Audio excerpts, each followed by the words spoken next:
मुइज़्ज़ो मालदीव के राष्ट्रपति हैं और भारत विरोधी एजेंडा चलाते हैं। मालदीव की संसद में इनके सांसदों की विपक्षी सांसदों ने धुलाई कर दी। मालदीव की संसद में जमकर मारपीट हुई, लड़ाई झगड़ा हुआ, मारपीट हुई, हंगामा हुआ। मुइज़्ज़ो साहब के भी सुनाए 2-4 धौल पड़ गए। वो सारा का सारा रिकॉर्ड होके आप ट्विटर पर देख सकते हैं, सोशल मीडिया पे देख सकते हैं, वो सब जगह वायरल हो रहा है।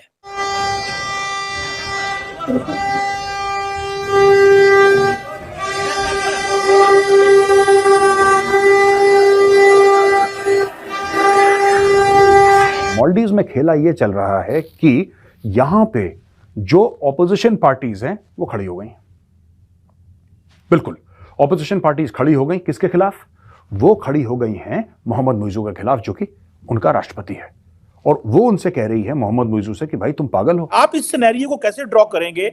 इंडिया के साथ नॉर्मलाइजेशन ना होना जो है वो पॉलिटिकल पार्टीज भी नहीं मान रही, एस्टैब्लिशमेंट भी टफ लाइन ले रही है। How do you see this situation sir? अगर एक दूसरे को मतलब सोचिए, बाल पकड़ रहे हैं, थप्पड़ मार रहे हैं, लात घूसे चल रही हैं, धक्के मार रहे हैं, पीपनी बजा रहे हैं, पार्लियामेंट ना हो गई या खड़ा हो गई। मालदीव्स में कू पहले भी हो चुके हैं और ये कोई हैरानी की बात नहीं होगी कि मुइज़्ज़ो को उठा के फेंक दें लोग।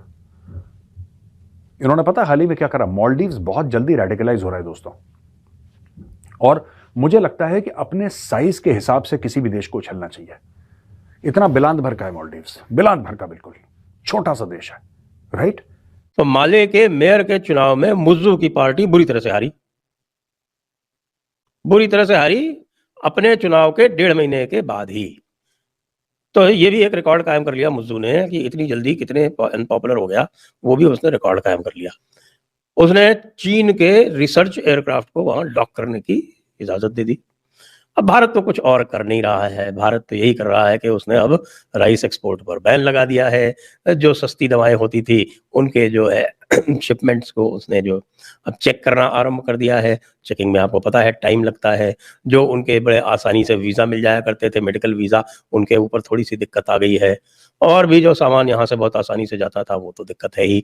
टूरिस्ट तो 90% ड्रॉप हो ही गया है। तो आप सोच सकते हैं कि एक जो इकोनॉमी जो पूरी तरह से टूरिस्ट पर आधारित थी और लगभग 25% जो टूरिस्ट था वो भारत से जा रहा था, उसमें 90% कमी आ जाए, 20% टूरिस्ट एक साथ कम हो जाए, तो क्या स्थिति होगी एक छोटी सी पिछली सी इकोनॉमी की? 6 बिलियन 7 बिलियन डॉलर की टोटल इकोनॉमी की क्या स्थिति होगी? लेकिन असली खलीफा तो चीन है ना।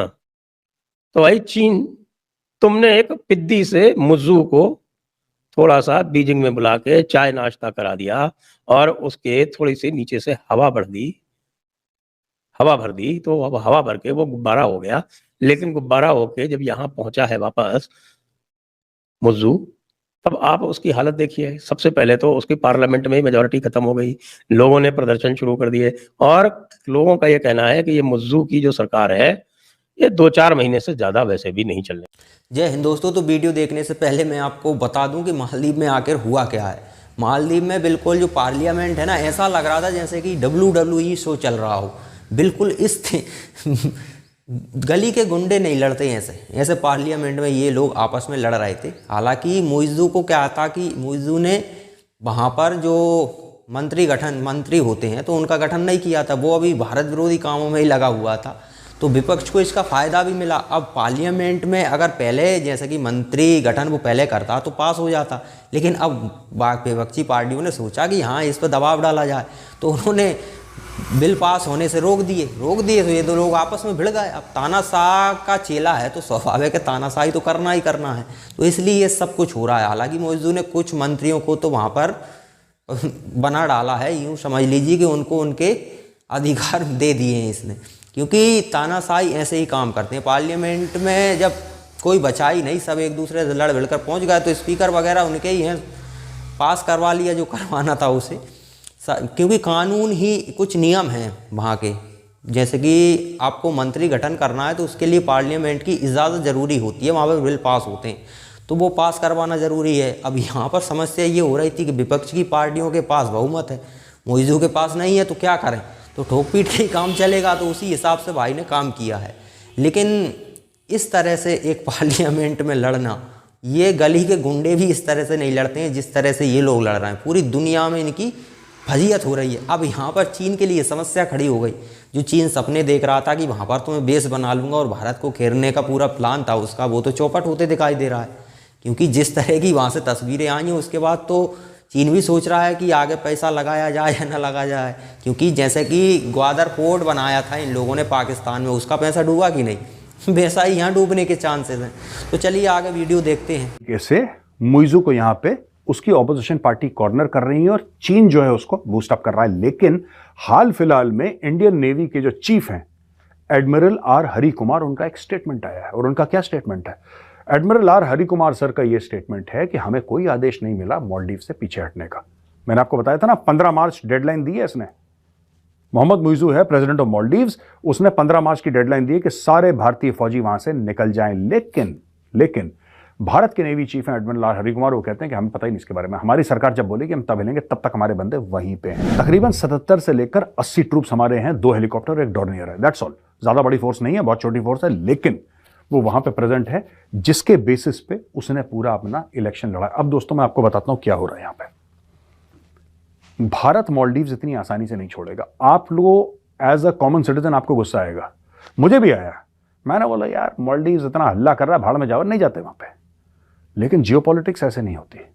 अगर भारत ये कह देगा ना कि भाड़ में जाए मालदीव्स, हम वहां से निकल जाते हैं, चीन आके बैठ जाएगा। भाई इसमें गुस्सा नहीं होना, इसमें गुस्सा नहीं होना। जैसे चीन का प्यादा फिट है वैसे भारत के भी प्यादे फिट होंगे। आई एम वेरी श्योर वहां पे भारत के भी प्यादे फिट होंगे। अगर चीन ने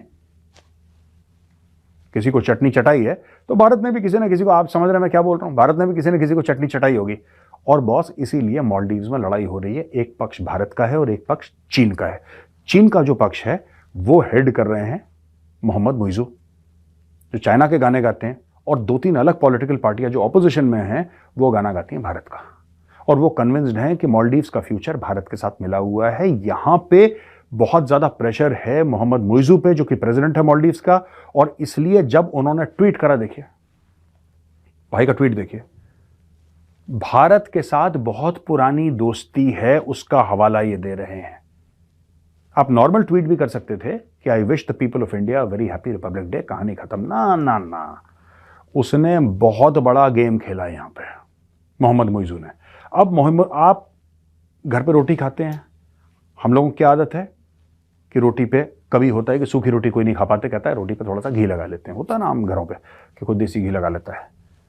मुइज़ू चालाक है, ये रोटी के दोनों तरफ घी लगाना चाहता है। एक तरफ इंडिया का घी लगाना चाहता है, दूसरी तरफ दोस्तों ये चीन का घी लगाना चाहता है। ये बन रहा है स्मार्ट। अब इसने इंडिया को एक मैसेज दे दिया ट्वीट करके सबके सामने कि भाई हमारी तो बहुत पुरानी दोस्ती है, बहुत, क्योंकि उसको लग रहा है कि यहां पे मालदीव्स में उसकी सरकार गिरने वाली है। आप उसकी प्रॉब्लम समझिए, उसने चीन चीन चीन इतना कर दिया कि अब उसको लग रहा है कि इसका एक पुशबैक आ रहा है मालदीव से। जो मेरे पॉलिटिशियंस हैं, जो मेरे साथ वाले हैं, वो भी हल्के हल्के मुझसे अलग हो रहे हैं, और जो मेरे ऑपोजिशन वाले हैं वो तो थे ही ऑपोजिशन में, आज भी ऑपोजिशन में, वो भी मुझे धक्का दे रहे हैं। ऐसा ना हो इस मामले में मैं ही निपट जाऊं। उसको यह भी है कि भारत जो ऑपोजिशन कर रही है इसके खिलाफ कार्रवाई, उसको कहीं ना कहीं लग रहा है कि भारत करवा रहा है। मैं आपको सच बात बताता हूं, उसको ऐसा लग रहा है कि भारत करवा रहा है। रा की साजिश, इसको भी रा की साजिश की बीमारी है कि रा की साजिश हो ना हो, और इसलिए ये लोग मुझे वापस धक्का दे रहे हैं और सड़कों पे लोग आने वाले हैं किसी भी वक्त। मार पड़ी है मालदीव्स को दोस्तों, मालदीव्स को गजब मार पड़ी। तो चीन यहाँ पर कंफ्यूज हो चुका है ये घटना के बाद, क्योंकि उसे लग रहा है कि देखिए स्वाभाविक है, अब जैसे कि चीन का दलाल मुइज़ू है तो भारत से भी कोई ना कोई पैसे ले ही रहा होगा। ये देश जो रेडिकलाइजिंग पे चलते हैं ये फंडिंग से ही चलते हैं, बिना पैसे के कहीं भी कुछ भी नहीं होता है। कोई भी देश हो बिना पैसे के नहीं होता। बहुत कम नसीब वाले देश होते हैं जिन्हें ईमानदार नेता मिलता हो, बाकी के तो भ्रष्टी नेता ज़्यादातर मिलेंगे आपको। तो वहाँ भी ऐसा ही हाल है। अब पिछली सरकारों से हमारी सरकार ने रिस्पेक्ट की कि भाई कि आपके यहाँ से आतंकी ट्रेनिंग ले लेकर भारत में आ रहे हैं तो इन पर कैसे लगाम लगाई जाए, हम भी मदद करेंगे, आप भी कोशिश कीजिए। लेकिन जो प्रो इंडियन पार्टी थी, पहले सरकार में थे वो लोग, उन्होंने भी किसी भी तरह का कोई एक्शन नहीं लिया। अब तो जबकि आप देख सकते हैं कि वहाँ पर प्रो चाइना सरकार बैठ चुकी है, तो वो तो फिर अब पूरी तरह से रेडिकलाइजिंग पे इनको चलना ही चलना है, और ये अपने लिए बड़ा खतरा भी है। लेकिन मालदीव को हम नहीं छोड़ सकते। मालदीव की लोकेशन इस तरह की है कि ये यहाँ पर अगर चीन की हस्तक्षेप हो जाती है तो हमारे लिए खतरा है। तो भारत सरकार क्या करती है अब ये आगे देखना होगा।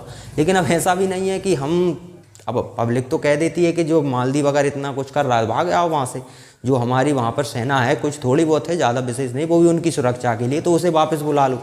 लेकिन कैसे वापस बुला लें, क्योंकि सत्ता तो परिवर्तित होती रहती है, बाद में दिक्कत आएगी। अगर चीन अभी घुस आया तो फिर तो उसके जाने की चांसेस कम हैं। तो इसलिए हमारे लिए खतरा है और भारत सरकार इस पर फूक फूक कर कदम रखना चाहती है, क्योंकि लोकेशन ऐसी है मालदीव की। अगर कहीं और होता तो ठीक था, वहाँ अगर चीन आ गया ना तो हमारी सुरक्षा के लिए काफ़ी खतरा है। वो हमारी जासूसी बड़ी आसानी से कर सकता है, जैसा कि श्रीलंका के साथ करने की कोशिश की थी उसने। श्रीलंका से तो हमने दबाव डाल के जैसे तैसे उसे भगाया, लेकिन यहाँ तो फिर पूरी तरह से रेडिकलाइज लोग रहते हैं यार। यहाँ तो खतरा है हमारे लिए, पैसा फेंको और रेडिकलाइज तो कुछ भी करने के लिए तैयार है। तो यहाँ पर भारत सरकार को फूक फूक कर कदम रखने होंगे।